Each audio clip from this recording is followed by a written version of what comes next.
Welcome back to The Price of Business. I'm your host, Kevin Price, talking to you about you and your business. I'm really excited about this next segment. Looking forward to this interview. Going to talk a little bit with author Gregory Kirk. He's the author of the book called Perfectly Flawed, How to Stop Suffering and Start Living. And haven't had a chance to read the whole book, but I've read parts of it, and I love particularly the way it's broken down into these very important concepts and tools throughout the book, littered throughout the book, that empowers the reader to have some powerful takeaways to look at life differently. I think one of the biggest problems we have as humans is that we are looking for external solutions to internal problems. And I think that's exactly what your book is all about. Greg, welcome to the program. Well, thank you so much for having me, and I couldn't agree more. That is exactly what most of us try to do, and it's an honor for me to be here today to talk to you about it. Tell me a little bit about your background and what led you to writing this book. Sure. Well, about 15 years ago, I was that guy everyone looked at and thought, man, this guy's got it all together. I was climbing the corporate ladder as a corporate trainer and adult educator. I was happily married, 2 kids and a third on the way, and seemed to have everything going for me. I had some issues within myself that I hadn't dealt with, some self-esteem issues and some psychological issues.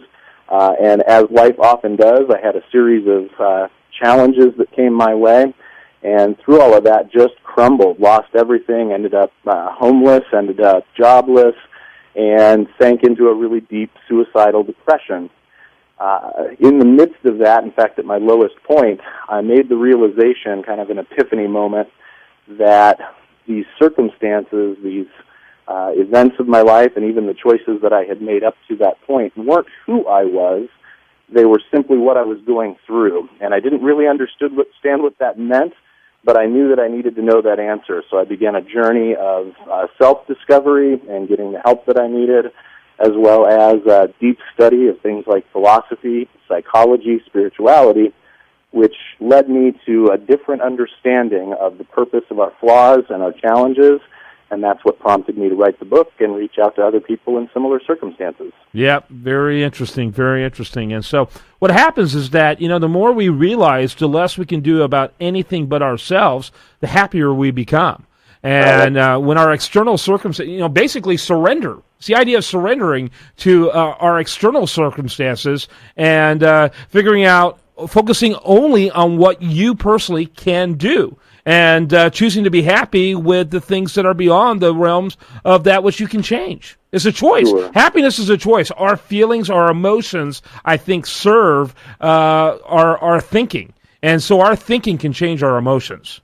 I absolutely agree. And I think one of the important points that I raise in the book and also in the workshops that I'm doing now to help people is that challenges in life and the imperfections we find even in ourselves are inevitable. They're built into the system, and oftentimes there's very little we can do about the outward circumstances of our lives. But suffering, which so many of us are doing, and those are things like depression and anxiety, suffering is a choice, and it's not quite a simple choice of just simply turning it off like a switch, but it is a matter of that surrender that you talked about, that acceptance of the imperfections and the flaws that are built in, and doing the best we can in the moment with what we have to work with. Yeah, and I actually think it can be trained into a switch, just like the negative thinking we had intuitive, usually from our family of origins, turned on like a switch. When something would happen, that negative switch would automatically go on because it was trained to go on in our family of origins. We can retrain that thinking switch, that emotional switch. I couldn't agree more. The conditioning, as I call it in the book, or the training, takes place not only over our lifetimes, but sometimes generationally or even societally, where we are conditioned to fall into certain patterns of how we act, how we behave, and even how we think and feel about the challenges that we're facing. And I think you're absolutely right. It can be trained into us to change the way that we do that. And that's really what my work is all about. It's what I had to do to come out of that deep depression and that deep self-destruction that I was in 15 years ago. Yeah, absolutely. Very interesting conversation, interesting book. I encourage people to learn more about it. When did it come out, by the way? The book was just released actually about a week ago and is now available on all of the mainstream online medias. We're hoping to see it on some bookstore shelves as well. Of course, my website, which is aspiremessage.com, has all the information about the work that I'm doing now, trying to help people with those same issues that I myself dealt with. Yeah. Tell me, as I was reading it, it reminded me a lot of the kind of principles that you can get from 12-step programs. I would assume that someone like you would encourage people to look at 12 steps as a way of rethinking the way you think about things. I absolutely would. In fact, although addiction wasn't one of the long list of things that I struggled with, I have worked with a lot of people with addiction issues, and those 12 steps are universally true and applicable to many areas of our lives, not just alcohol or other addictions. There are universal truths contained in a lot of the teachings and a lot of the help resources that are out there, and I certainly encourage people to open their minds and their hearts to all of those kinds of resources. Yeah, when people think of 12 steps, they almost intuitively think of the obsession and compulsion side, the alcoholic, the drug, the sex, whatever. But there's groups like Emotions Anonymous that, Yes. I see this resonates. There's groups like Adult Children of Alcoholics and Dysfunctional Families. You don't have to be, the child of an alcoholic to have been raised in an alcoholic environment. If your parents or grandparents or whatever, if your grandparents or great-grandparents somewhere along their line were raised by alcoholics or were alcoholics, those principles of weird thinking, dysfunctional thinking goes on generation to generation. Those are great places to retrain your thinking. Absolutely are. In fact, those mechanisms in the brain, psychologically, chemically, and even biologically, are the same mechanisms when you're dealing with emotional or weird thinking, as you called it, as they are for those who struggle with substance abuse and so forth. So they're the same things happening in the brain, and therefore if we approach them with the same solutions and that same spirit of changing our attitude and our perspective, that's where we find the healing and ultimately the joy, unconditional love, and peace that we all desire. Yeah, I think that, it's a fascinating concept. By the way, weird thinking is the scientific name for it, by the way. I love that. Just to let you know. I'm making a note. Yeah, do take note of that. And But I love what you're doing. I think it's fantastic. How did this epiphany, it's clearly an epiphany. When people get this, when I got it, I got it through a lot of heartache, with various things going on in my life. And it's like, this isn't working. I can't change it. And when I realized, what I can change, is only me, I got pretty happy pretty quick. But how has this changed your life? Obviously, writing a book is a huge thing, but tell me how it changed your life in general.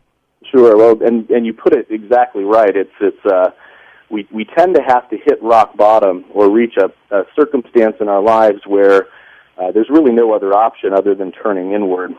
For me, that epiphany happened at rock bottom, and I think my whole attitude now, looking back, is to try to help people in any way that I can to avoid having to get to that rock bottom, to hit the lows that I was at before they make that shift.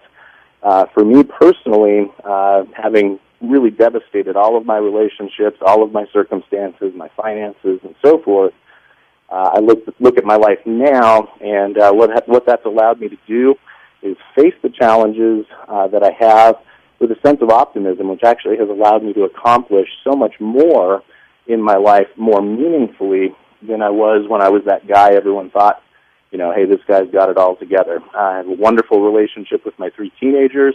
I have incredible friends, and I'm doing the work that I'm most passionate about, which is helping people with these issues. Well, I love it. I love that you brought the story. It's so timely and so important, and we are perfectly flawed. I believe, as you get more spiritually minded, you learn that we are flawed by design, not by accident. We're flawed by design. I think we were created flawed in order for us to constantly realize that we need to be dependent on God. And we need to realize that God is the only source for our contentment, our well-being, our happiness. Sure, and we're here for each other. Those flaws are built in. They are built in for a very important purpose. That's what I talk about in the book, and I think really The subtitle of the book carries the message of what you just said, which is that we can, in fact, stop suffering in those challenges and those imperfections, and we can really start living our lives the way that we were intended to do. Greg Kirk, he's been our guest, great guest at that. Thanks so much for being with us. Look up Perfectly Flawed, How to Stop Suffering and Start Living. Perfectly Flawed. Look it up at Amazon, and it's a great book. I've been enjoying it. I look forward to finishing it, and thanks for spending time with us, Greg. Kevin, thanks so much for having me on, and encourage your listeners to get out there and check it out, and thanks for having me on today. You bet. When we come back, much more for you. I do want to remind you, best content here, it does show up over there at ustheaterreview.com, and I am Kevin Price, and this is The Price of Business.